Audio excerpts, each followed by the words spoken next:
revue de presse bi alors Chérif gis nañu tey ñu xëy ñu defaat beneen édito commun di wax ci jafe-jafe yi nga xam ne moom la médias yi di dund CAP di coordination des associations de presse xaatim ko tey jile mu am benn ndaje bu tutelle bi woote jagleel ko ay waxtaan ci wàllum secteur communication la wax nan nga ko gisee ci jamono ji nga xam ne ñoom yàgg nañoo bëgg a waxtaan xañ na ci jafe-jafe yu mu tëb loolu ne day ubbi ay waxtaan yu yaatu yoo xam ne ñoom dañoo jàpp ni sax yëf yi sëmbax loo lay fas yéenee nduroon. waaw sa mbax la boobu sax c'est moo wolof la boo xamante ni boo liiree édito bi ñoom ils l'ont utilisé ndax dañoo jàpp ni priorité secteur des médias fii ci Sénégal ministère bi nga xamante ni ñoom lañ ko nekk muy tutelle bi dafa mel ni xamoon ko et jafe-jafe yi ñuy dund surtout sur le plan économique ba tax ñu tuddee ko asphyxie maanaam ak xoj goo xamante ni la ko waral même dans l'édito lire nañ ko ci gel boo xamante ni gouvernement bi à travers benn circulaire bu premier ministre bi génnoon bi ni doog ñëw pouvoir ngir ñu daal di dakkanali tout ce qui est contrat publicitaire wala ay convention yoo xamante ni structure état bi ñoo ko amoon ak ay entreprise de presse bokk nañ ci liñ jàpp ni dañ ko war a yëkkati maanaam lever boobee gel bokk na ci également fonds d'appui à la presse bi nga xamante tamit bu 2024 comme 2025 ba léegi gars yi teg nañ seen coon ci lii mënuñ koo jox ñi nga xamante ni ñoom ñoo ko yeelool alors que problème mu presse bi comme ni nga waxee c'est vraiment structurel dafa laaj loo xamante ni ay waxtaan ñoom am na luñ ci jotoon a def donc waxtaan yi nga xamante ni ubbi noonu ko thème bi intégrité de l'information régulation gouvernance économique ak cyberespace la jàpp nañ ni am na lu ko gën a kon nekk prioritaire wala loo xamante ni moo ko gën a en tout cas jàmp ba tax na bu jaroon waxtaan dañ ko def donc liñ ci mën a rafetlu mooy malgré tout ñoom waa CAP nee nañ dinañ dem et loolu il faut saluer man dama jàpp ni waxtaan moom fu ñu ko mën a ubbi politique chaise vide baaxut dem foofa ñu yëkkati fa seen kàddu ñu déggu leen li nga xamante ni moom mooy seen ay préoccupation ministre ba ak ñoom àndal gouvernement bi nga xamante ñoom ñooy dogal ñu dégg ko pour mën cee indi saafara parce que comme ni ko wolof di waxee wat gaal yëgoo et je pense que dialogue de sourds bi nekkee tension bi c'est l'un des rares sinon le seul ministère boo xamante ni chaque fois mi ngi ci jafe-jafe ak ñi nga xamante ni ñoom yee liif contrairement à d'autres yoo xamante ni ñi ngi ubbeeku di waxtaan parce que buñ fi doon wax sax dialogue le gouvernement li ñu doon wax mooy secteur yeneen ni ñi ngi waxtaan mooy sectoriel yi maanaam ministère yi ñi ngi waxtaan ak seeni syndicat sauf le ministère de la communication bi nga xamante ni gars yi sax bind nañ ko plusieurs fois pour audience sax mun leen ko accorder ba tax kon dem ci ay penc wala daje ci hôtel Radisson ne dañ fay waxtaanee loolu alors que bala ngaa déjà waxtaanee loo xamante da nga koy ubbeeku nga dajale les associations de presse ngeen waxtaan seen biir ba nga xamante ni déjà bu ñëwoon fii mënoon nañoo continuer ci thématique yi nga xamante ni ak panel ya fa nar a am au lieu ñu nar a attardé wu ci yoo xamante ni ay tension la ça ne mène pas donc ñàkk ubbi buntam boobu nag je pense que loolu du loo xamante ni moom moo koy kaweel moom en tant que kilifa ndax bu fekkente ni dana dénk mission nga bëgg ko réussir li gën a am solo mooy ña nga àndal ngeen waxtaan déggoo ba mission boobu ngeen gën koo mën a jafe-jafe parce que li ñu fi gis mooy des entreprises de presse yoo xamante ñi ngi tëj d'autres yoo xamante ni ñi ngi dund ay vraies difficultés yoo xamante ni au plan économique parce que justement lépp loo xamante ni jëm na kon ci taxawaay bi ñu war a taxaw ngir entreprise de presse yi quand même mën a viable mën a dund goo xamante ni dinañ mën a survivre ak crise yi nga xamante ni moom la ñu am tegaguñ ko parce que simplement ministère bi moom yoon wi nga xamante ni jaar na fa je pense que y a beaucoup plus de populisme ak ni ma ko waxee woon le mot arrogance c'est pas de trop parce que arrogance weesuwul ngay jiite ay nit parce que nga xeeb leen waaw te loolu gis nañ ko ci ministre bi surtout que moom sax des fois dañ koy tooñ parce que apparemment dafa mel ni ku délégué pouvoir am on ne voit que son directeur de la communication là qui parle à tout va vraiment fu nekk ma nga fa et cetera alors que je pense que. et quel discours. oui moom mooy arrogance bi ma wax rek et loolu je pense que. ñàkk a xam Sénégal la ñàkk a xam. jaar-jaar bi nga xamante ni réew ma dafaa jaar ba egsi fii te bu ñuy wax encore une fois état de droit. wax démocratie. presse daf ci jouer rôle bu am solo fii ci Sénégal malgré que gis nga ko ba ñuy doog am indépendance sax na mu néewe woon parce que médias yi fi nekkoon sax ay tugal ñoo ko fi indi woon l'attaque service public bi di ci am lu am solo muy RTS agence de presse ay Soleil précurseurs yi nga xamante ne nañ fi ñoom dem si yàlla Babacar Touré boo toogee ba naan la journal bi mel ni Sud Quotidien mi ngi ci jafe-jafe ba nit ñi di tiit sax naan day tëj dafa war a disparaître loolu ce serait une honte pour nous tous donc bu ma waxee noonu mooy ñëpp bu ñu ko waxee rek ñëpp la parce que am na loo xamante ni quand même icône la symbole la ci loo xamante ni quand même Sénégal la mu nërmeelu moo réew mu nërmeelu yam surtout que gis nañ également dogal yi nga xamante ni ministère bi dernièrement kaaw Aïssatou Diop Fall ak président bi nga xam ne dañ leen a tëjoon dem nañ ci cour suprême dogal bi nga xam jël nañ ko déjà dogal bi démb ils ont reçu li nga xamante ni quand même mooy dogal bi nga xamante ni moom mooy jóge ci Cour suprême wane ni kon moom ministère war na gën a en tout cas xoolaat taxawaayam ak toogaayam ba nga xamante ne dinañ gën a mën a liggéey ba kenn bañu fi encore une fois dañ koy répéter lépp lu jëm ci assainissement parce que ñoom bi ni ñëw lii ñuy def ni c'est de la répétition voilà parce que waxoon naa ko fi ne fin wu année 2023 jëm 2024 defoon na ay assises yoo xamante déjà mi ngi fi woon mais c'est un pays boo xamante ni on aime perdre du temps ci ay ndaje yoo xamante ni soit ay séminaire la ak ay ateliers on a tout dit il s'agit simplement d'appliquer li nga xamante ni quand même moom lañ jël pour le bien du Sénégal et des Sénégalais. El Hadj Malick est-ce que finalement liñ ko dénk moom xam na ko wala bu ko xamul est-ce que nit buñ la dénkee dara boo xamul doo fekk ñi nga xam ne yàgg nañ ci peut-être nga waxtaan ci ak ñoom ba pare parce que bu ñu wootee ay concertation tey am na ay préalable lu ci mel ni sax thème bi laataa ñu koy tànn wala yooyu yëpp waroon nañu waxtaan ak organisation yi nga xam ne ñoom ñoo fi nekk pour maanaam bés bu ñu demee bay toog di waxtaan mu gën a yomb wala. xam nga le principal problème du ministre de la communication c'est qu'il ne communique pas. loolu mooy cat bi quoi et bu fekkee ni da nga yor lu nga xam ne dafa jëm ci wàllu communication la première stratégie pour ce secteur boobu dox mooy waxtaan ak ñi ngi ko seqal mais bu fekkee ni da nga leen a tëjal seeni bunt bu fekkee ni yow dañ la reprocher ni da nga am xëy na suffisance wala arrogance wala xeebaate bu nga xam ne noté nañ ko ci yow ba saa yu ñuy wax nga fatt say nopp loolu je pense que luñ ko yàgg reprocher la xëy na nag lii ñu woote ni c'est un peu pour bluffer les gens moi je ne pense pas que le thème bi ñu retenir ni nekk na thème bu pertinent par rapport ak tey les urgences de l'heure lan la ñu wax intégrité de l'information régulation gouvernance économique cyberespace c'est très vague ça li mooy lan alors que tey les gens sont en train de traverser des difficultés énormes et le rôle d'un État c'est de trouver justement des solutions idoines ci entreprises yi nga xam ne dañu nekk ci ay jafe-jafe mais du di leen gën a suuxal problème yi les urgences sont ailleurs moo tax CAPS dañu wax ne dinañ dem ok mais bu ñu demee xëy na ñun li nga xam ne moo ñu soxal moom lañ fay wax est-ce que dinañ leen permettre sax ñu génn ci thème bi di wax leneen c'est ça le problème mais le plus important mooy ñu bañ leen a reprocher ni dañ leen a woo waxtaan ñëwoo leen mais les problèmes fan la ñu nekk tey la presse est sous perfusion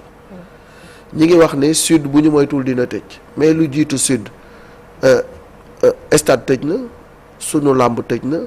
nit ñi ñi ngi traîner ay arriérés de salaire ñenn ñi ay retard de salaire économiquement ñi nga xam ne tey dañu nekk ay sénégalais bon tey di liggéey ci li nga xam ne moo di média ñun la ñuy gis mais derrière nous il y a combien de gens les professionnels yi liggéey dans le milieu de la communication kenn xamul nu mu toll mais tey bu ñu tegee naata teg Chérif teg ñu ñun ñii ñu jàkkaarloog télé bi ñu yaakaar ni ñun ñooy presse alors que derrière nous il y a un monde bu nga xam ne c'est inimaginable condition de vie yi nga xam ne moom la ñuy mëne seen sutura mi ngi xaaweeku ñenn ñi seen jàngu doom mi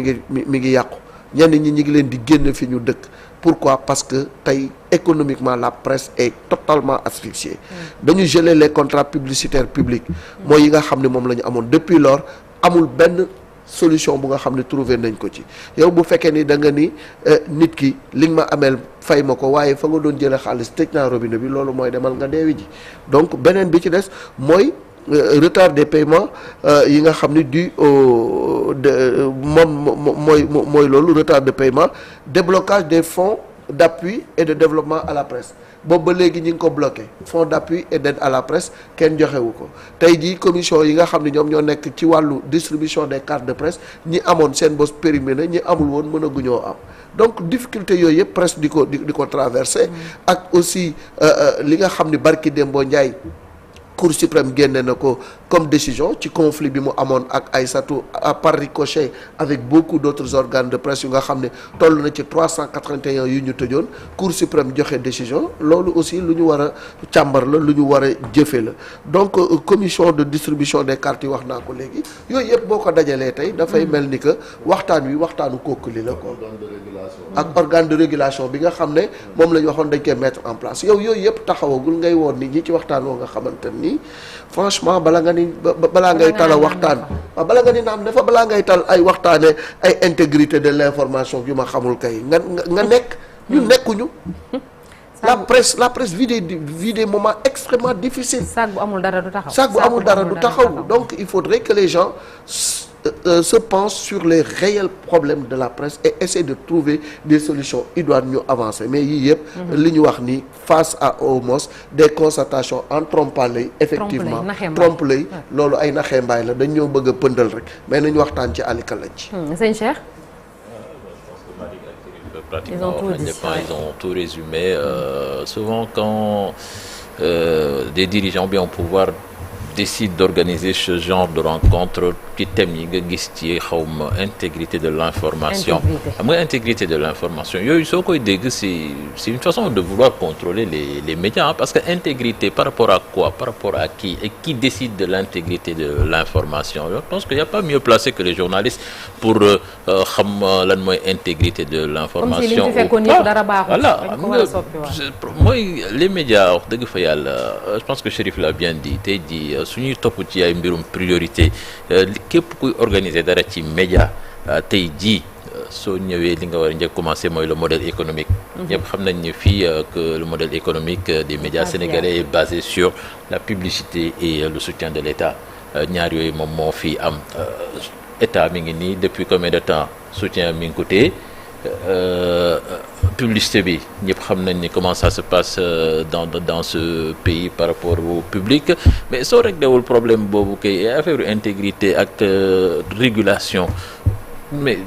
nag mel ni tu vas travailler sur du nerf da ngay dem ba mujj gi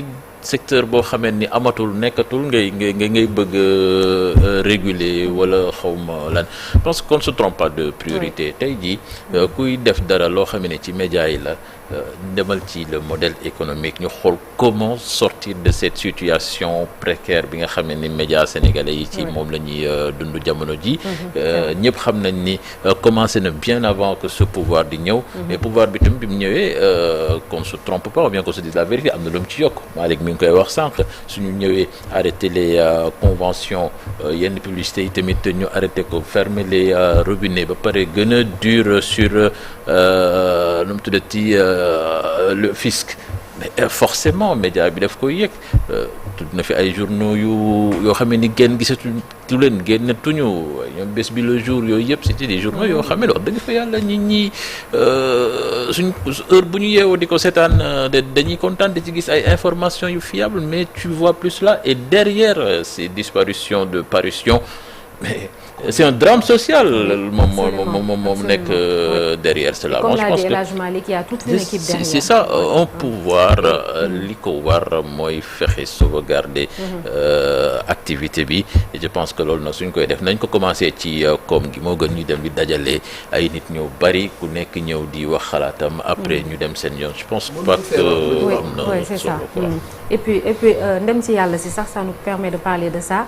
Ibrahima Diagne nekk suñu directeur commercial bu ko yeewoon tey jii il aurait beaucoup de choses à dire ci ni nga xam ne noonu lañ doon defee pour mobiliser ay ressources fexe ba entreprise bi mën a taxaw et certainement boo demee yeneen groupe de presse yi aussi certainement c'est la même chose Cheikh. tout à fait sono naata groupe de presse yëpp daanaka amaana lu ni mel la ñuy dund et je pense que tey par exemple waxtaan bi kenn du la woo ci waxtaan nga ne peut-être doo dem bu loolu amee rek amaana ñoom mën nañ ñu yay ci li nga xam ne donc moom la ñuy dund mais waxtaan bi lu yàgg la woon ndax jafe-jafe yi tey on parle de plusieurs mois yoo xamante ni presse bi ñu ngi dund ay jafe-jafe pourquoi nga war a mën a bàyyi ba nit ki xoox nga koy dimbali ce qui n'est pas du tout normal ministre bi nga xam ne donc moom lañu dénk wàllu communication ak xam nga nit il faut que nga nawlonte ak moom pour mën a jëflante ak moom mais je vois pas que moom nawloo na ñi nga xam ne donc ñoom ñoo nekk ci presse bi ce qui n'est pas du tout normal à chaque fois même ñu signaler yenn ci ay jafe-jafe yoo xamante ni presse bi mi ngi koy dund gis nga ne amul communiqué amul benn poste boo xamante ni dina ko def par rapport à ça day mel ni ku léttu ay dégguma ci li nga xam ne moom moo di jafe-jafe yi ki mu dénk li nga xam ne moom moo di direction bi également ku nekk xam na ni mu jëflante ak ñi nga xam ne ñoom ñoo di këru taskatu xibaar yi ce qui n'est pas du tout normal man auparavant man je pensais même pas que sax dégg na wolof pour dire vrai donc loolu noonu du yoon faaw gouvernement bi donc peut-être qu'il est un peu perdu aussi. Ouais, peut-être ministre. peut-être dafa xaw a réer un tout petit peu mais nag gindeeku moom ni mu war a gindeekoo jëriñ yu ñu dénk wàllu wàllu communication yeneen ci ay ministres également noonu la ñu war a gindeekoo gestu ñi nga xam ne ñoom ñoo di askan wi parce que tamit loolu moom moo tax ñu daal leen fiy teg ñu indi ay saafara indi ay solution définitive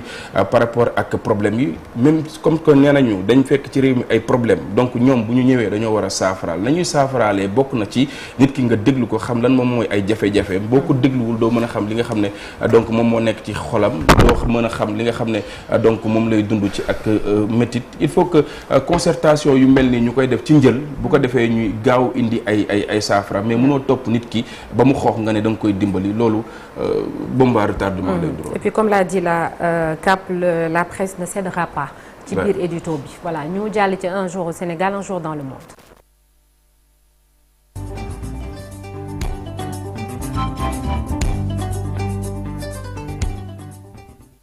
alors tey jii bokk na ci bés yi